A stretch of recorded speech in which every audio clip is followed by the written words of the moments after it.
ओम शांति। आज असंध के भाई बहनों की भट्टी दूसरा दिवस है। सभी उत्तराखंड, गढ़वाल, उत्तराकाशी, श्रीनगर के कनेक्शन में सभी भाई बहनें सुन रहे हैं। तो विशेष आज वैसे तो योगा डे भी है। तो आज का टॉपिक बहुत सुंदर है। वर्तमान समय राजयोग का महत्व, उसकी विधि और उसके लिए धारणाएं। कल भी बहुत अच्छा विषय पर चर्चा की थी। हम अपने पुरुषार्थ में आत्माभिमानी स्थिति, अशरीरी स्थिति, विधेय स्थिति का कितना महत्व है, उसका पुरुषार्थ कैसे करना है, उसके बारे में चर्चा की थी। पहला लेसन। तो आज है योग का लेसन। तो वास्तव में वर्तमान समय योग की बहुत आवश्यकता है, क्योंकि योग के द्वारा ही हम मन को स्वस्थ बना सकते हैं। योग के द्वारा ही हम कर्मेंद्रिय जीत बन सकते हैं, कर्मातीत बन सकते हैं। योग के द्वारा ही हम सदा खुश रह सकते हैं, अतीन्द्रिय सुख की अनुभूति कर सकते हैं, अपने संस्कारों को परिवर्तन कर सकते हैं।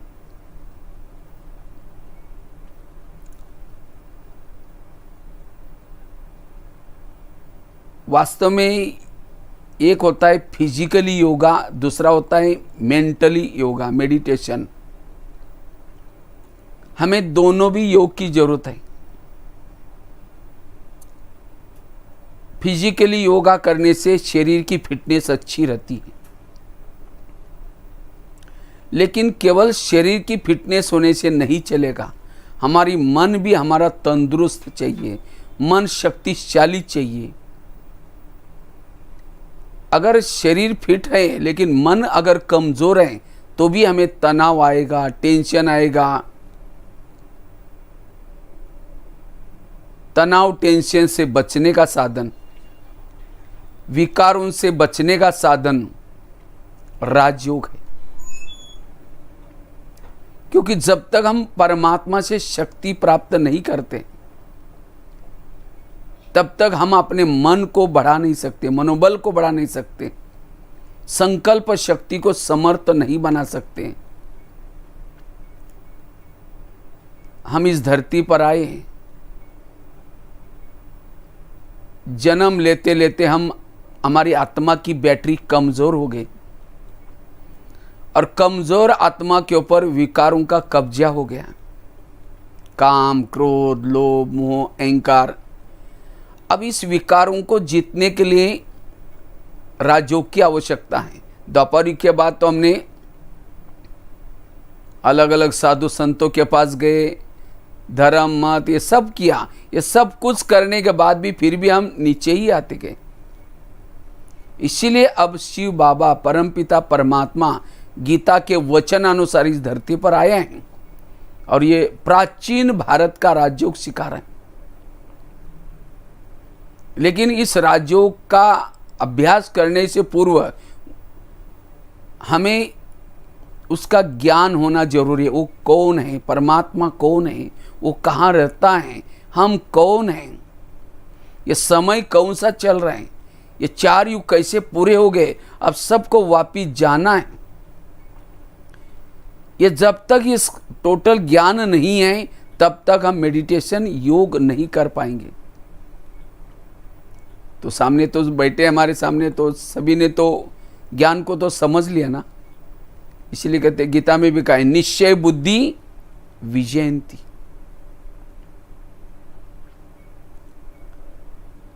इसलिए इस ज्ञान के द्वारा हमें उस योग को करना है। और जब इस राजयोग का अभ्यास करते हैं हमारा मनोबल बढ़ता है, आत्मबल बढ़ता है और इन विकारों पर जीत प्राप्त कर सकते हैं।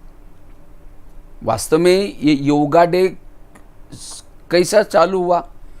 कहते हैं सभी दुनिया के प्रधानमंत्री इकट्ठे हो गए थे। उन्होंने देखा वर्तमान समय इतना सारा पढ़ाई चल रहे, इतने पढ़े लिखे लोग, समझदार लोग आए, तो भी आजकल अपराध बढ़ रहे हैं, सुसाइड केसेस बढ़ती जा रहे, नशा व्यसन बढ़ता जा रहे, बीमारियां बढ़ती जा रही। ये ऐसा क्यों हो रहा है? क्योंकि मानव मन कमजोर हो गया और इसीलिए ये योगा शुरू किया। और योगा केवल एक दिन से नहीं, ये रोज हमें इसको अपने दिनचर्या का एक अंग बनाना है। और जितना ये योगा करेंगे उतना मनोबल बढ़ेगा। एक तो फिजिकली योगा भी, एक्सरसाइज करना, वॉकिंग करना, ये हेल्थ के लिए भी जरूरी है। इसके साथ परमात्मा का ध्यान लगाना ये भी जरूरी है। कहते हैं ना दूध में शक्कर, अगर ये दोनों योगा हम करते हैं तब जाकर के हम हेल्दी, वेल्दी और हैप्पी बन सकते हैं।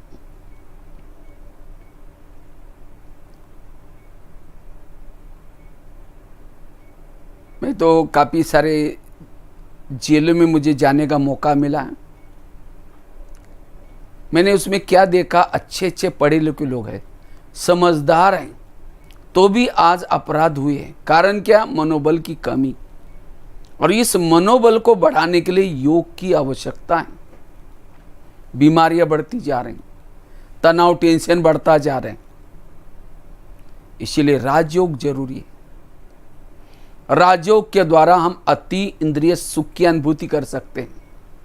और जिन्होंने अति इंद्रिय सुख की अनुभूति की, वो संसार के कोई भी बातों के तरफ आकर्षित नहीं हो सकता। जो इस राजयोग का अभ्यास करता है,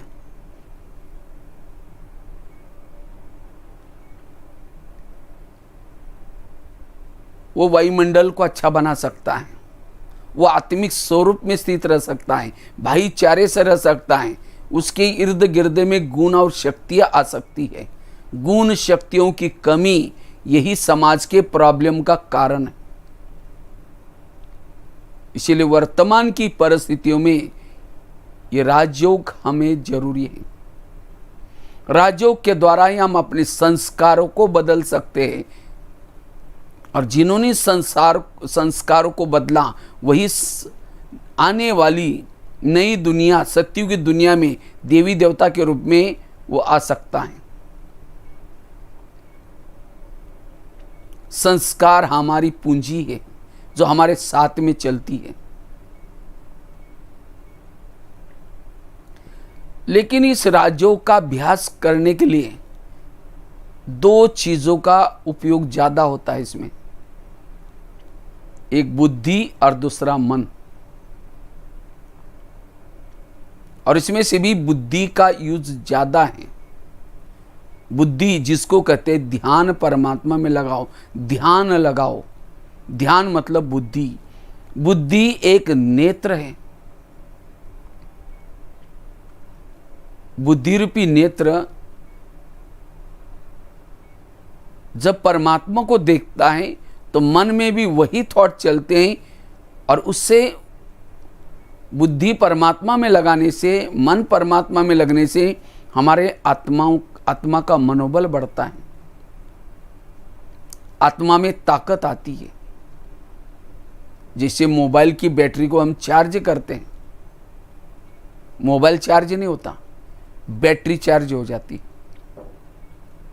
इसी तरह जब हम योग करते हैं, मन बुद्धि परमात्मा में लगाते हैं, तब हमारी आत्मा की बैटरी चार्ज हो जाती है।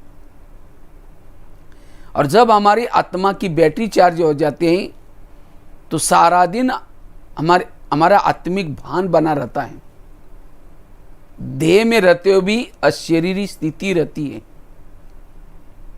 और जब अशरीरी स्थिति रहती है, हमें दूसरे के अंदर के गुण नजर आते हैं, कोई भी किसी के दोष नजर नहीं आते, सब अच्छे लगते हैं, सहन शक्ति आती है,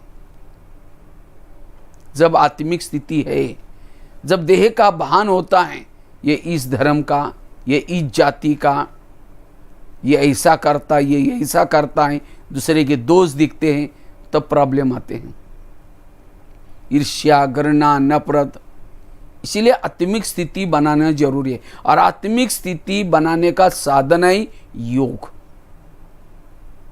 जैसे बैटरी जब डाउन होती है उसको चार्ज किया जाता है, इसी तरह अब हमारी 84 जन्म में जन्म लेते लेते बैटरी डिस्चार्ज हुई है, अब इसको चार्ज करना है। इसीलिए बाबा हर मुरली में कहते हैं, बच्चे मुझे याद करो, मुझे याद करो। परमात्मा की याद को ही कहते राजयोग, और ये राजयोग सभी योगों का राजा है।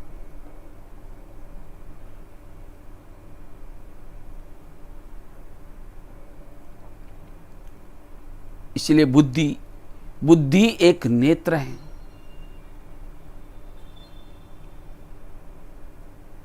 बुद्धि क्या है, एक सुंदर सा एग्जाम्पल आपको सुनाते हैं। जैसे कहा कि इसी समय माउंट आबू में ओम शांति भवन के सामने आप खड़े हैं।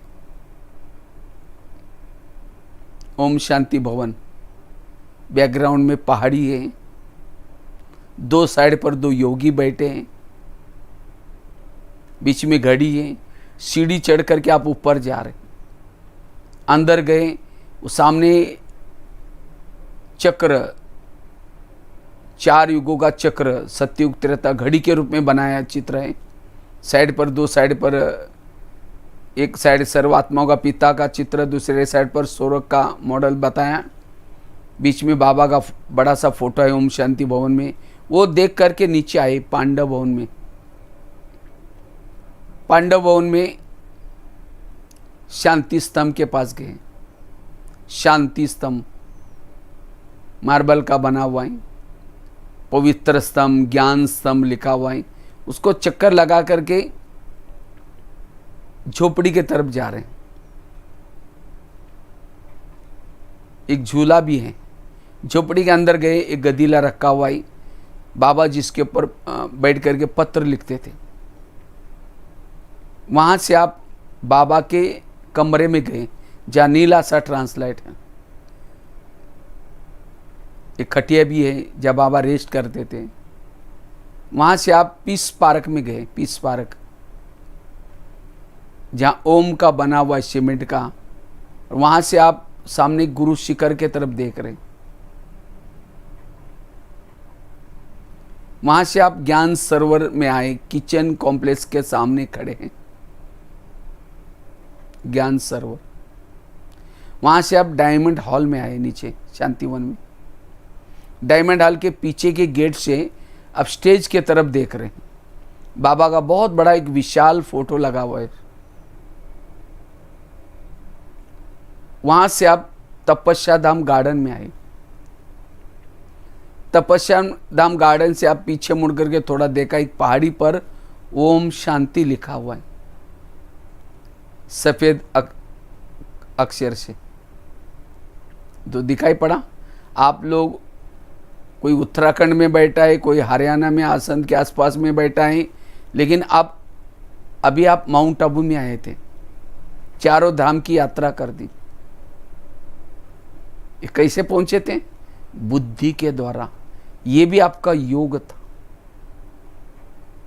ऐसे ही शरीर में आप बैठे हुए भी हमें उस परम धाम की यात्रा, अव्यक्त वतन की यात्रा बुद्धि से करनी है। बुद्धि से वहां जाना है, और वहां की वो शक्ति, वो बाबा का मिलन, उसका अनुभव करना, इसको ही कहते हैं योग।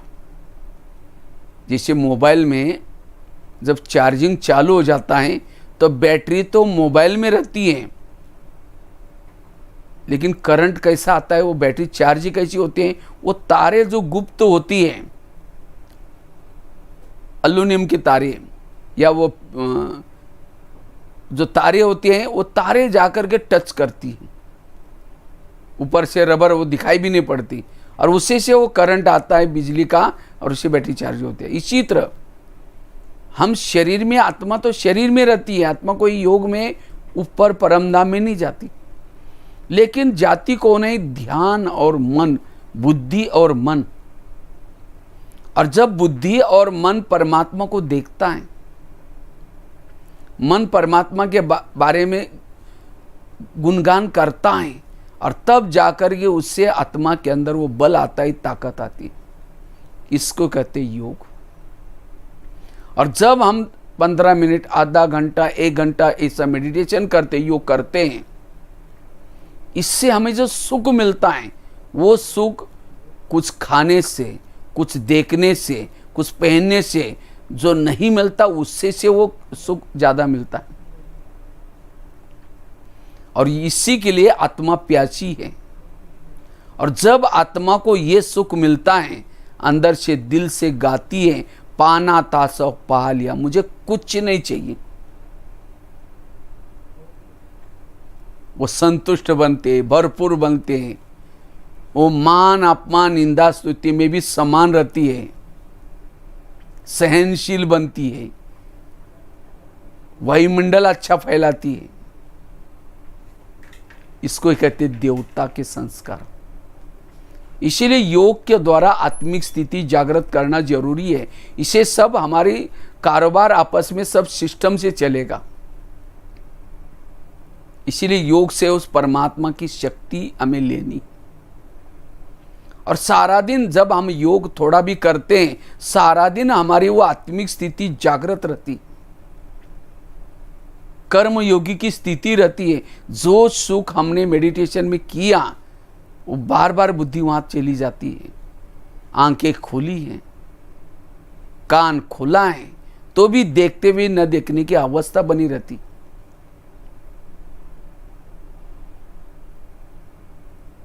इसीलिए हमें समय निकाल करके ये योग करना जरूरी है।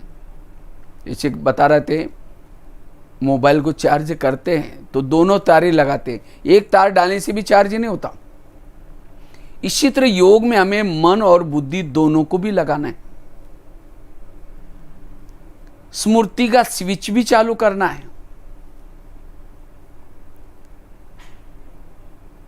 बाबा ने मेरे पर क्या उपकार किया, बाबा आपने मुझे तीनों लोगों का, तीनों कालों का ज्ञान दिया।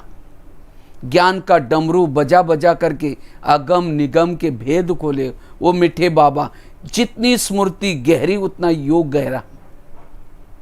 एकाग्रता आएगी, प्यार उत्पन्न होगा। स्विच चालू करना, साथ में ऐसे नहीं कि तारे बार बार डालते हैं निकालते हैं। 2 घंटा 1 घंटा तार को डाल कर रखते प्लग में। इसी तरह हमें भी 1-2 घंटा जब मेडिटेशन करते हैं तो मन बुद्धि वो परमात्मा के ऊपर ही लगानी है। मन बुद्धि इधर उधर भटके नहीं। अब कैसे भटकते हैं, समझो कोई माता योग लगाने के लिए आ रहे हैं, आते आते रास्ते में देखा कि बहुत अच्छा सब्जी वाला जा रहे हैं, फिर कहेंगे चलो शाम को इसकी सब्जी बना देंगे। फिर आकर के योग में बैठे, लाल लाइट चल रहा है, गीत बज रहे हैं, शुरू करके मैं आत्मा हूँ, शांत स्वरूप हूँ। फिर सोचेंगे वो थैली तो लाए नहीं, वो सब्जी कैसे लेके जाए। फिर कहेंगे ठीक है कोई बात नहीं, मैं आत्मा हूँ, शांत स्वरूप हूँ। फिर सोचेंगे गैस के ऊपर जो दूध रखा था शायद उसको मैंने बंद किया ही, ऐसा चल रहा है। फिर कहेंगे ठीक है मैं आत्मा हूँ, शांत स्वरूप हूँ।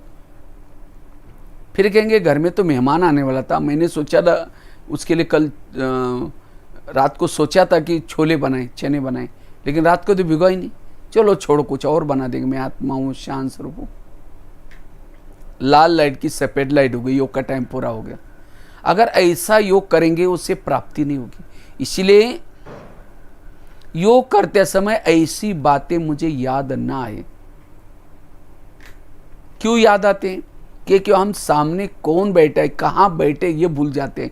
जैसे कोई माँ मेहमान के साथ बात करे, मेहमान बहुत सालों के बाद आया है, बहुत बड़ा मेहमान है, और उसे बात करे बड़ी गहरी जरूरी बात, और उस समय बच्चा बीच में आता है, मम्मी मेरा टाई कहाँ है, मम्मी मेरा किताब कहाँ है। कहेंगे ठहर जाओ, मैं पहले ये बात करे बाद में दे दूंगी, तुम्हारा तो रोज का ही है, क्योंकि जरूरी मेहमान की। इसी तरह परमात्मा से हम बात करें, और उसी समय ऐसी छोटी छोटी बातें आती हैं, उससे हमें डोंट केयर करना है, उसका चिंतन नहीं करना है। सारा जीवन उसी में लगाते हैं, सारा दिन उसी में लगाते हैं, लेकिन 1-2 घंटे के लिए हमें बिल्कुल एकाग्र होकर के, और ये बातें क्यों याद आती है? क्योंकि हम कर्मयोगी की स्थिति नहीं होती। जब हम कर्मयोगी बनकर के कर्म करेंगे तो योग के समय योग ही याद आएगा अच्छी तरह, वो कर्म की बातें याद नहीं आएगी। इसको कहते एकाग्रता। और ऐसे योग से जन्म जन्मांतर से हमने जाने अनजाने जो भी कुछ विकर्म किए, वो विकर्म कम हो जाते हैं, भस्म हो जाते हैं, और आत्मा की बैटरी चार्ज हो जाती है। और जब आत्मा ये प्रभु मिलन का सुख प्राप्त करती है, वो सदा खुश रहेगी। भले गरीब है, स्थूल कुछ भी नहीं, लेकिन अंतर की सच्ची खुशी मिलेगी, चेहरे में खुशी रहेगी।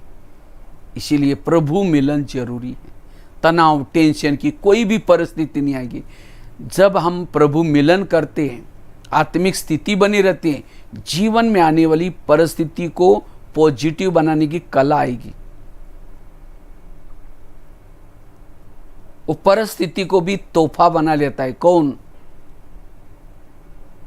जो योग का अभ्यास करता है, जिसकी आत्मिक स्थिति बनती है, वो जीवन में आगे ही बढ़ता जाता है। उसका अपने इंद्रियों पर संयम रहता है। इसीलिए वर्तमान की परिस्थिति में हमें ये योग बहुत जरूरी है। इससे हमारे संस्कार अच्छे बनेंगे, हेल्दी वेल्दी बन सकेंगे। लेकिन कई कहते मेरी बुद्धि के सामने कोई परमधाम का विजन नहीं आता, दृश्य नहीं आता। क्यों? सारा दिन अगर मन में निगेटिव विचार चलेंगे, व्यर्थ विचार चलेंगे, किसी के दोष देखेंगे, पर चिंतन की बातें करेंगे, तो जब योग करेंगे वो परमधाम का, वो परमात्मा का विजन दृश्य नहीं आएगा, बुद्धि स्थिर नहीं रहेंगी। जैसे हम जब रिकॉर्डिंग करते हैं, उस समय कैमरे का लेंस चालू खुल जाता है, जब रिकॉर्डिंग बंद करते हैं तो लेंस अपने आप बंद हो जाता है। इसी तरह हमें भी ये बुद्धि रूपी कैमरा, जब हमें जरूरी चीजें नहीं, उसको नहीं देखना है बुद्धि से। अगर सारा दिन व्यर्थ बातें देखते हैं, सुनते हैं, उसका एक प्रकार का धूल आता है, और ऐसे धूल वाले बुद्धि में ना परमधाम दिखाई पड़ेगा, ना परमात्मा दिखाई पड़ेगा। बुद्धि भटकेगी, मन भी भटकेगा। इसीलिए बाबा कहते हैं योग के लिए बुद्धि क्लीन चाहिए, क्लियर चाहिए। जितनी बुद्धि क्लीन और क्लियर रहेगी, उतना हम योग में स्थिर में बैठ सकते हैं, प्रभु चिंतन कर सकते हैं। बुद्धि कैमरा है, मन टीवी है। बुद्धि गाय है, मन उसका बछड़ा है। जैसे कैमरे के सामने जो विजन होता है, दृश्य, वही टीवी में आता है। बुद्धि जिस चीज को देखती है, वही विचार मन में चलते हैं। तो बुद्धि मेरी परमात्मा के तरफ जाए, उसके लिए हमें ज्ञान की जरूरत है, गहरी ज्ञान की जरूरत है। ये हम रोज की मुरली क्यों सुनने हैं? ये ईश्वरी महावाक्य क्यों सुनने हैं? ये मुरली में क्या बातें आते हैं? बच्चे, इन आंखों के द्वारा जो भी कुछ तुम देखते हो, ये सब विनाशी है। ये युग बदलने का समय है, ये हमारी रिटर्न जर्नी है। बच्चे, अब वापिस अपने धाम में जाना है, फिर सतयुग में आना है। ये सब बातों से हमारी बुद्धि इस दुनिया से उपराम हो जाती है। अगर हम ये ज्ञान नहीं सुनेंगे तो बुद्धि कहीं ना कहीं अटकेगी, लटकेगी, चटकेगी। जिसकी बुद्धि कई संसार में अटकती है, लटकती है, चटकती है, वो योग युक्त नहीं बन सकता। भले उसका शरीर योग में बैठा है, 1 घंटा आधा घंटा योग किया, लेकिन उससे आत्मिक स्थिति नहीं बनेगी। वो बार बार देखता रहेगा और 5 मिनट बाकी है, फिर कहेगा मैं आत्मा हूँ शायद, फिर कहेंगे और 5 मिनट बाकी है। वो नियमित बन करके बैठा, थोड़ी भावना का फल तो मिलेगा, लेकिन जो स्थिति बननी चाहिए, जो अवस्था बननी चाहिए, वो नहीं बनेगी। फिर लोग भी कहेंगे योग भी करता है तो भी इसके ऐसे संस्कार हैं, उसमें बदलाव नहीं आएगा। इसलिए हमें यथार्थ योग करना है, यथार्थ योग, विधि पूर्वक योग, बुद्धि रूपी आंख खोल करके, स्थूल आंखें भी खोल करके, तब जाकर के हमें उससे प्राप्ति होगी। इसलिए बुद्धि को एक परमात्मा के सिवाय बुद्धि के ऊपर कोई भी बातों का प्रभाव नहीं चाहिए। अगर बुद्धि के ऊपर कोई भी बात का प्रभाव आए, हम योग की अच्छी अनुभूति नहीं कर पाएंगे। प्रभाव से मुक्त, अभी भी चेक करो मेरे बुद्धि के ऊपर किस चीज का प्रभाव है। जब योग में बैठते हैं, जहां भी बुद्धि बार बार जाती है, मन जाता है, तो यह प्रभाव है। इसीलिए बुद्धि को जागृत करने की जरूरत है। ये बुद्धि, अब मुझे परमात्मा को याद करना है, जिस प्रभु को मैं युगों से ढूंढ रहा था, अब मुझे मिला है। तुम्हें वहां जाना है, तुम्हें इधर उधर नहीं भटकाना है। जब बुद्धि से बात करेगी, बुद्धि जागृत होगी, तब बुद्धि ध्यान परमात्मा की तरफ जाएगा, टिका रहेगा। ये बुद्धि जिसको देखने के लिए दुनिया की आंखें तरस रहे, और तुम्हें तो वहां उसके पास जाने का मौका मिलेगा, तुम उस सत्यम शिवम सुंदरम के सिवाय और इधर उधर क्यों जाती हो? अगर बुद्धि समझ आए, जागृत हो जाए, बुद्धि नहीं भटकेगी। मेरा ध्यान योग में है या कहीं और है, कैसा पता चलेगा? जब हम योग में बैठे हैं, अगर मुझे परमात्मा के सिवाय, वो परमधाम के सिवाय, अव्यक्त वतन के सिवा अन्य कोई विचार चल रहे हैं, समझो मेरा ध्यान भटक गया। क्योंकि ध्यान हटने से मन भी हट जाता है। ये एक प्रकार का युद्ध है, थोड़ी मेहनत है, और जब ये मेहनत हम करेंगे बार बार, तब जाकर के ध्यान वही लगेगा। शुरू शुरू में होगा ये।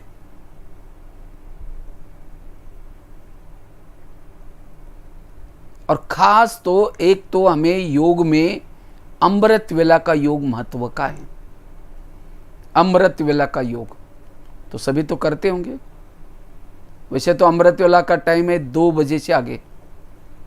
चलो हम तो गृहस्थी में रहते हैं, 2 नहीं 3 बजे उठो, 3 नहीं 3:30 बजे, 4 बजे उठो, कोई बात नहीं। 4 से 4:45 तक योग करना है, और वो भी आंखें खोल करके बैठना है। ऐसा नहीं कि योग में बैठ गए, आंखें बंद है।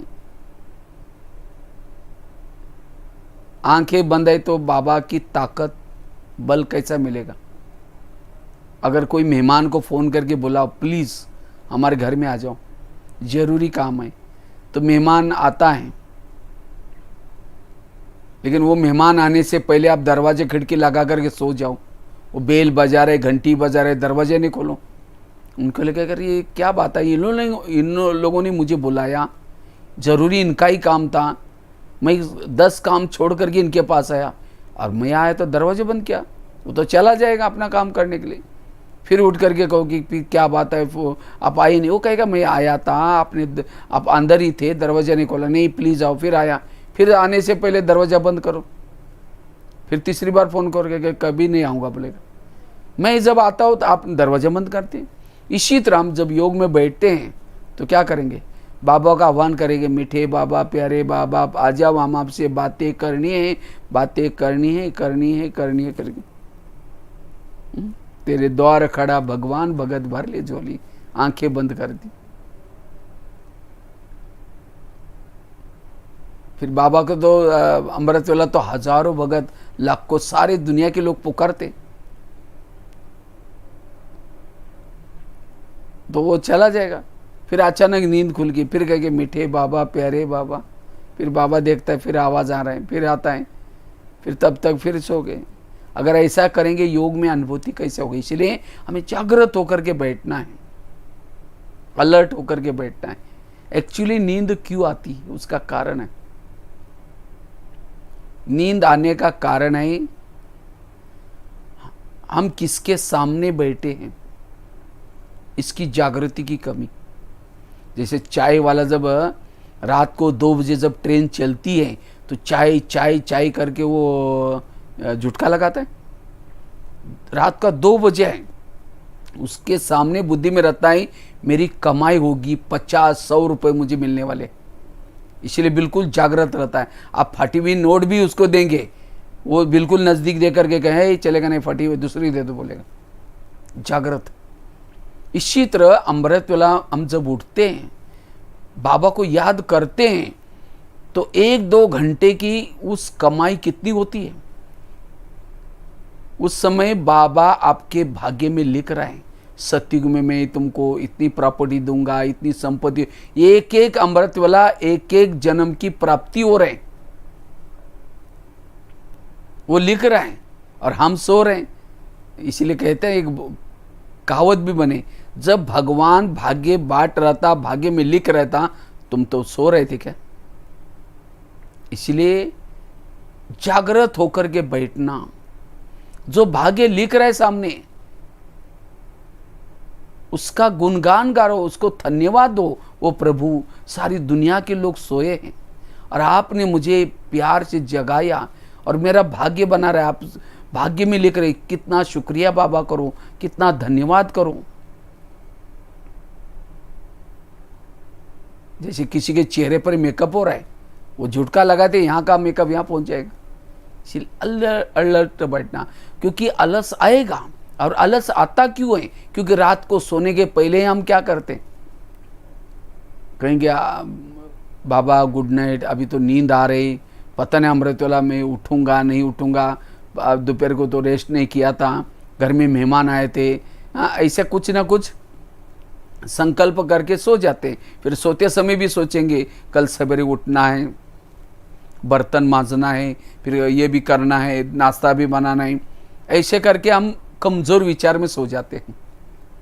सवेरे उठते बाबा जगाएगा, फिर घड़ी में देखेंगे और 4 को 5 मिनट कम है, फिर कहेंगे 5 मिनट के बाद फिर उठ जाएंगे। 5 मिनट के बजे 5 बजे का पता भी नहीं चलेगा। तो ये क्यों हो गया? क्योंकि रात को सोते समय, इसलिए रात को सोते समय अलर्ट होकर के सो जाओ। अब विश्व परिवर्तन का कार्य बड़ा तेजी से हो रहा है, पता नहीं अब कल क्या होने वाला है। अब जैसे कोरोना जैसी बीमारी आई, और भी कई देशों की लड़ाई लगने लग रही, चारों तरफ पता नहीं मेरे को कितना समय मिलेगा। मेरे तो जन्म जन्मांतर के कितने सारे विकर्म हैं, अभी भी मेरे संस्कार नहीं बदले। मुझे भक्तों को सकाश देनी है, मुझे अपने आप को पावन बनाना है, अभी भी मैं आत्मा के स्वरूप में टिक नहीं सकता हूं। और लास्ट का पेपर का तो 1 सेकंड का होगा, तो मुझे कल अमृत वेला अच्छी करनी है, अमृत वेला उठना है। ऐसे से सोच करके उपराम होकर के सो जाओ, तब अमृत वेला। नहीं तो माया की तरफ से सवेरे कौन आता? आलस। और आलस के पीछे माया की सारी छेना छिपी है। इसलिए अमृत वेला अलर्ट करना है, कोई ना कोई सोमान लेकर के बैठो। उसके बाद अमृत वेला करके नहा धो करके क्लास की तैयारी करनी है। और क्लास में भी अभी भले लॉकडाउन है, कोई बात नहीं, जब लॉकडाउन खुलेगा सेंटर पर जा करके भी आधा घंटे का योग जरूर संगठन में करना है। मुरली सुनने से पूर्व, मुरली सुनने से पूर्व योग करने से मुरली का भाव समझ में आएगा। इसलिए आधा घंटे का योग जरूरी है।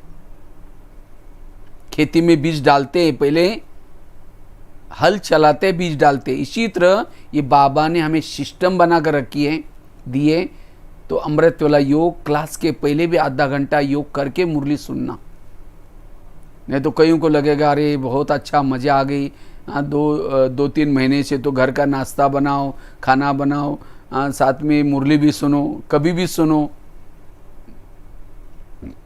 ये तो मजबूरी के लिए बाबा ने साधन बनाया था, लेकिन और मजबूत बनना है तो हमें पढ़ाई ज़रूर पढ़नी है। तो हमें एक तो अमृत वेला का योग, क्लास के पहले योग और मुरली को सुनना है। ये 3 चीज़ें जो सवेरे सवेरे करता है वो सारा दिन सोल कॉन्शियस आत्मिक स्वरूप में टिकता है।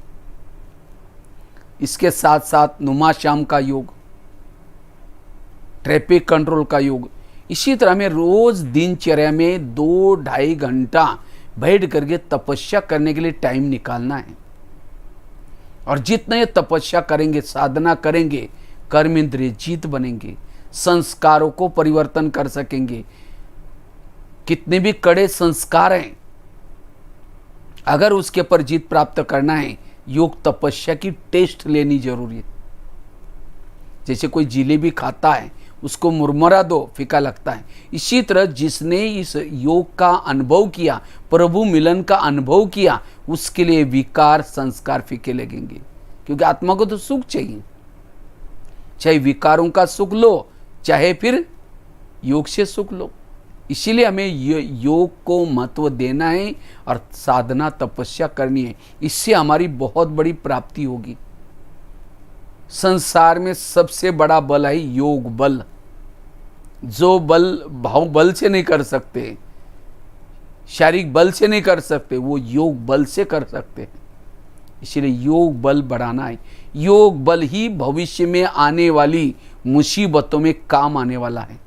क्योंकि बाबा तो कहते हैं आगे चल करके दुखों के पहाड़ गिरने वाले हैं, और उस दुखों में हमें परमात्मा की याद, ये हमें बहुत मदद करेंगे। बहुत काल की याद चाहिए, उस याद से हमारी आत्मस्थिति बनती है, मनोबल मजबूत होता है। इसलिए तपस्या। लेकिन हमारी बुद्धि परमात्मा के पास लगातार लगी रहे, परमात्मा के पास लगी रहे, वो बुद्धि रूपी नेत्र खुला रहे, उसके लिए कुछ धारणा ही जरूरी है। क्यों हमारी बुद्धि इधर उधर भटकती है, मन भटकता, उसका कारण है। सबसे पहला कारण है, अगर सारा दिन हम एक दूसरे का परचिंतन करेंगे, अवगुण देखेंगे, तो जब योग में बैठेंगे, योग में वो परम धाम का विजन, परमात्मा का विजन नहीं आएगा। इतना ही नहीं, ज्ञान भी बुद्धि से निकल जाएगा। ये ज्ञान उनके बुद्धि में बैठता है जिनकी बुद्धि स्वच्छ है, क्लीन है, क्लियर है।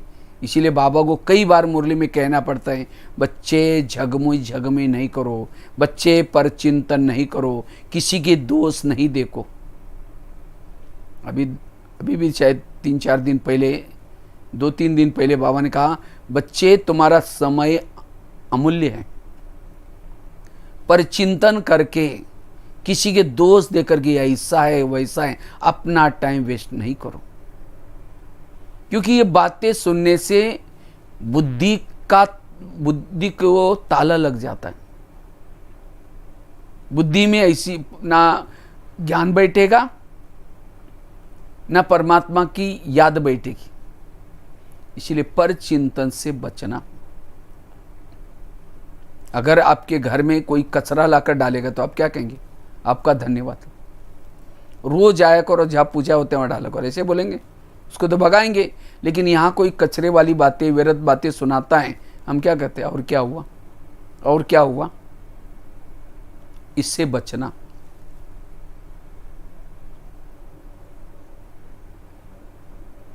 अगर कोई आकर के सुनाता है, ना सुनना ना किसी को सुनाना, इससे वायुमंडल खराब हो जाता है। परमात्मा से प्यार करने से पूर्व परमात्मा ने रची हुई दुनिया का हर इंसान मुझे प्रिय चाहिए। पर चिंतन से बचना, ये धारणा जरूरी है। हाँ, इसे कैसे बचना है, पर चिंतन से क्या होता है, उसके लिए अलग से एक टॉपिक रखा हुआ, उसके ऊपर गहरी बाद में चर्चा करेंगे। तो कहने का मतलब, योग की अनुभूति करने के लिए, बुद्धि परमात्मा में टिकने के लिए पर चिंतन से बचने की जरूरत है। दूसरी बात आई, अगर मेरा ध्यान सदा प्रभु में लगा रहे, योग लगा रहे, उसके लिए सारा दिन मुझे श्रीमत प्रमाण चलना है। जितना श्रीमत प्रमाण चलेंगे उतना परमात्मा का हमें प्यार मिलेगा। कोई भी माँ बच्चों को प्यार करते कब करती है? जब बच्चा माँ का कहना मानता है, सवेरे जल्दी उठाती है, अच्छे कपड़े पहनाती है, कहते देखो बेटा कपड़े गंदे नहीं करना, पढ़ना, लड़ना नहीं, झगड़ना नहीं। बच्चा जाता है, लड़ता है, झगड़ता है, कपड़े गंदे करके आता है, मम्मी मम्मी करते आए, मम्मी किचन से देखे, मैंने जो कहा करके आया, नहीं करके बोले कि तुम चिल्लाते में आई, ठीक जाएगी, जाकर 2 थप्पड़ लगा दी।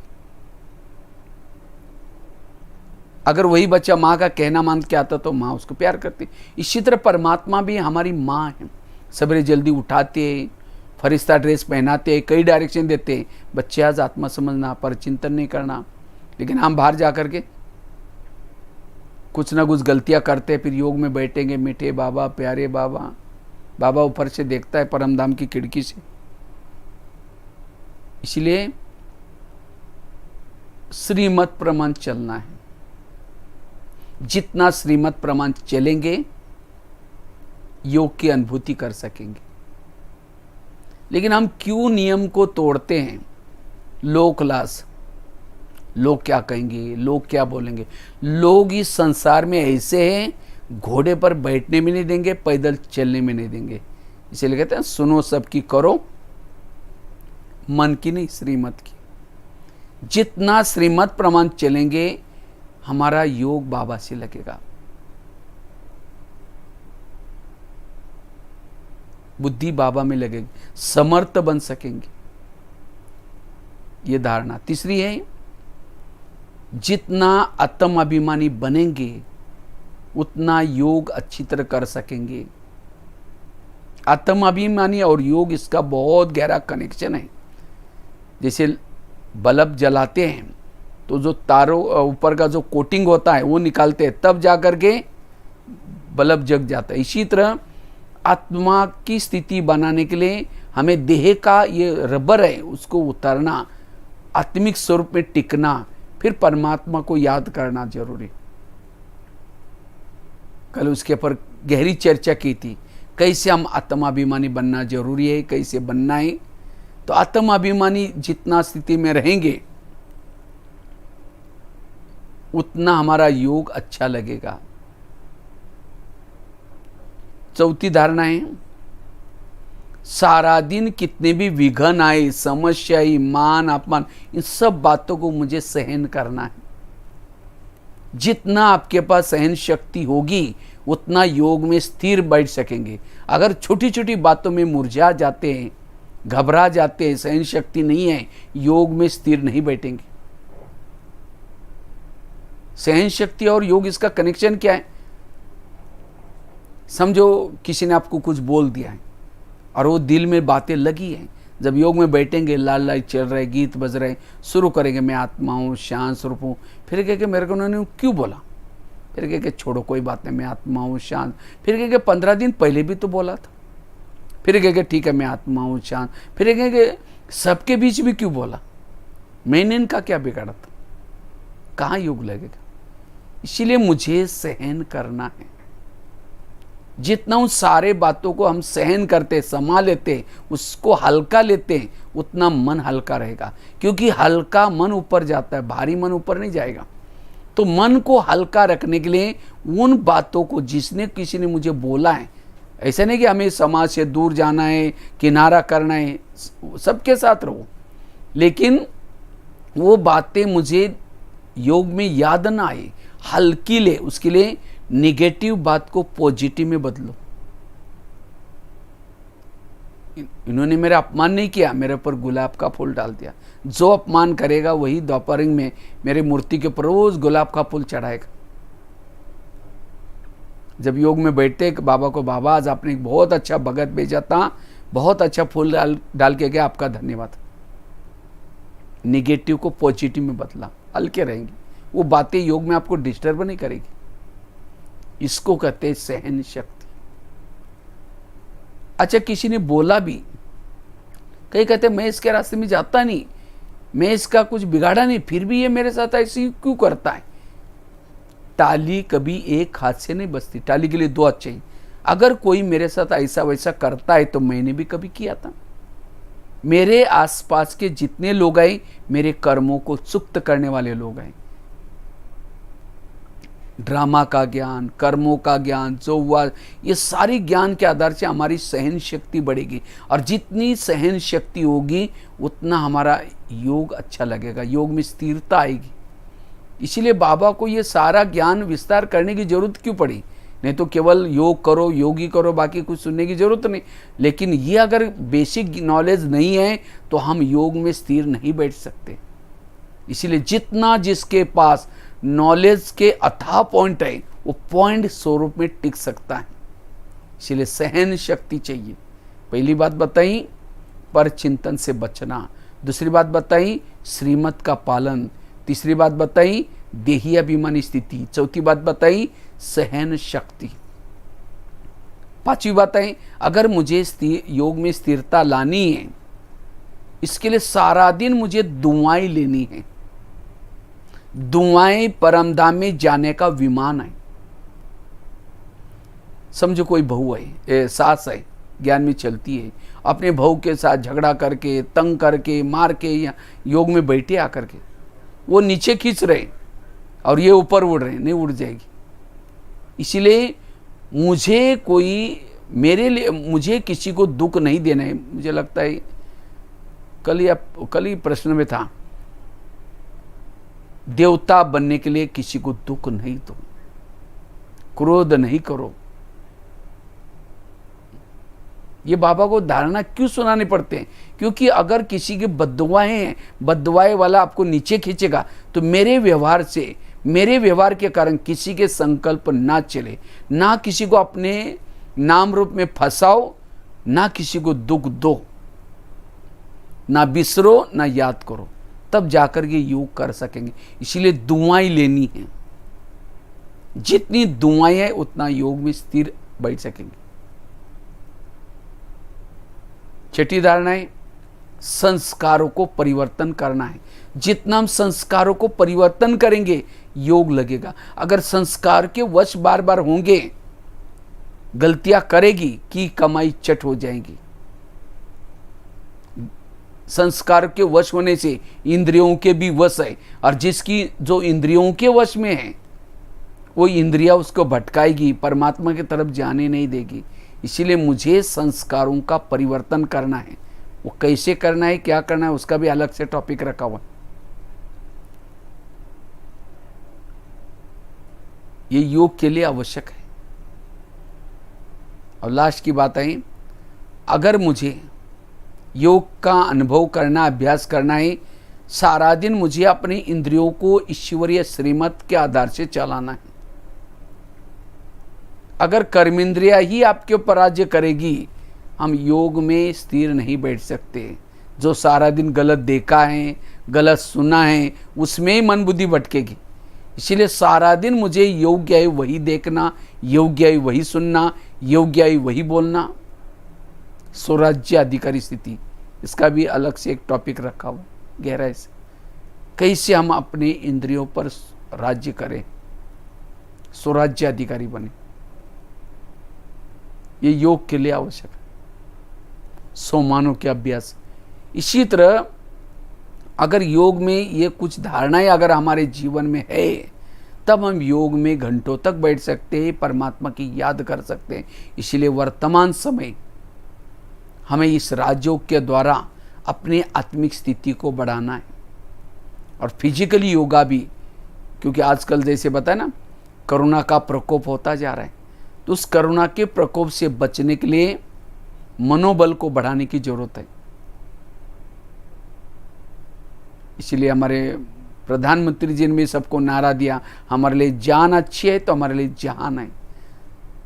तो हमारी हेल्थ अच्छी है, तो इसीलिए हेल्थ अच्छी रखने के लिए फिजिकली योगा और साथ में मेंटली योगा। और मेंटली योगा तो सबसे इम्पोर्टेंट है। नहीं तो आजकल कई फिजिकली करने के बाद भी उनके अंदर तनाव, टेंशन, कई सुसाइड करते हैं। इसलिए राजयोग वर्तमान समय बहुत जरूरी है। इससे हमारा मन तंदुरुस्त रहेगा, इसे तन भी तंदुरुस्त रहेगा। ये सृष्टि को हम परिवर्तन कर सकेंगे। इसलिए हमें रोज इसका अभ्यास करना है। तो आज विशेष अंतर्राष्ट्रीय योग भी है, तो आप सभी योग करना भी। 2 मिनट हम राजयोग की इसकी प्रैक्टिस करके पूरा करेंगे। सभी अपने अपने जगह पर कमर सीधी करके बैठेंगे। सभी अपने भ्रुकुटी आसन पर आत्मा के स्वरूप में स्थित रहेंगे।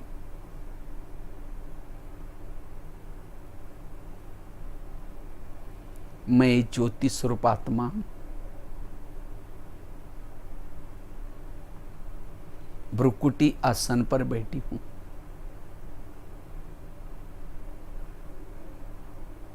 मैं आत्मा हूं।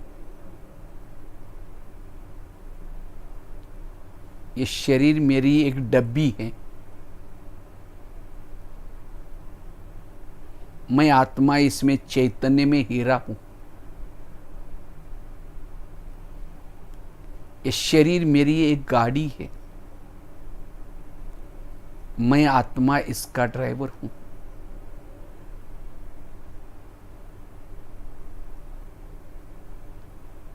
मैं आत्मा इस आंखों के द्वारा देखने वाली हूं, कानों के द्वारा सुनने वाली,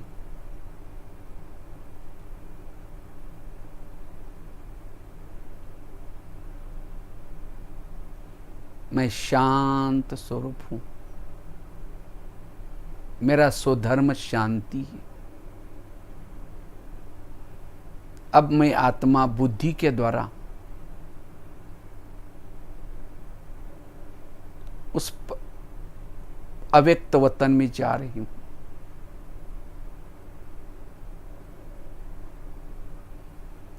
बुद्धि के द्वारा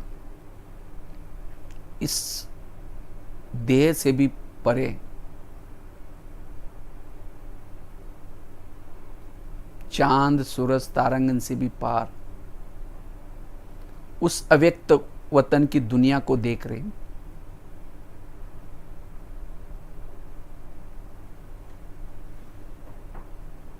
लाइट माइट की वो दुनिया जिसमें फरिश्तों का राजा ब्रह्मा बाबा बैठे हैं।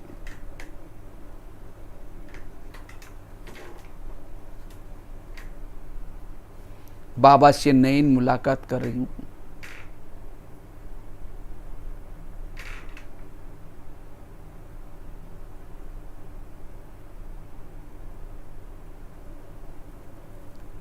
अब मैं बुद्धि के द्वारा धीरे धीरे मूल वतन की तरफ जा रही हूं।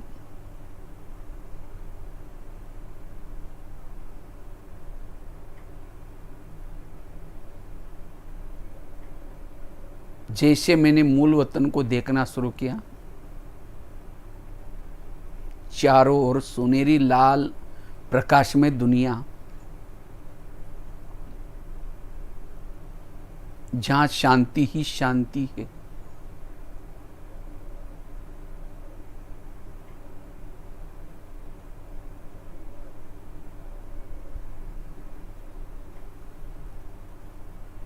धीरे धीरे मैं ऊपर की तरफ जा रही हूं। बिल्कुल शिव बाबा के किरणों के नीचे।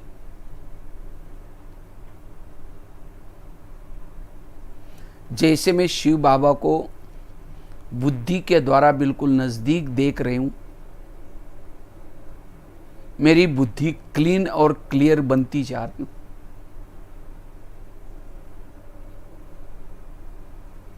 जिस बाबा को देखने के लिए युगों से आंखें तरस रही थी,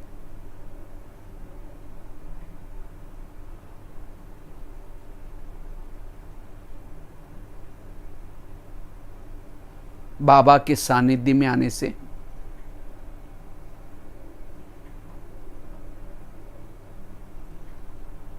मेरे अंदर की सारी निगेटिव एनर्जी समाप्त होती जा रही।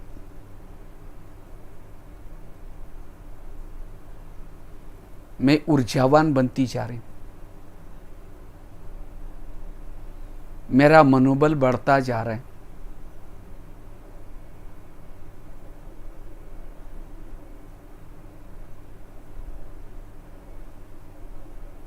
मैं शांति और शक्ति से भरपूर होती जा रही हूं।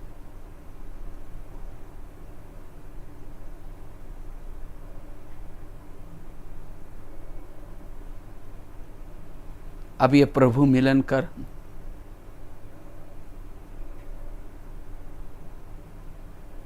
धीरे धीरे मैं वापिस अपने स्थूल वतन की दुनिया में, स्थूल शरीर में पहुंचती हूं।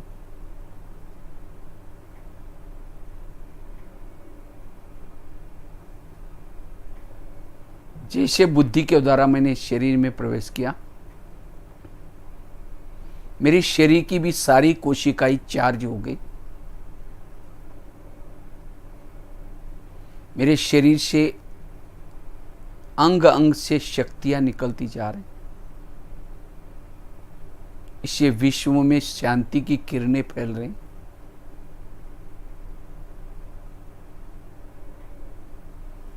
सबको सुख मिले,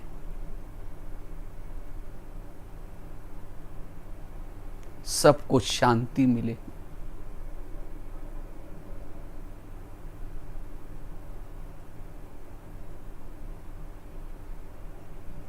अब इस ऊर्जा को सदा जागृत रखूंगी। सबके साथ भाईचारे से रहूंगी। मैं आत्मा हूं, अशरीरी हूं, विदेही हूं।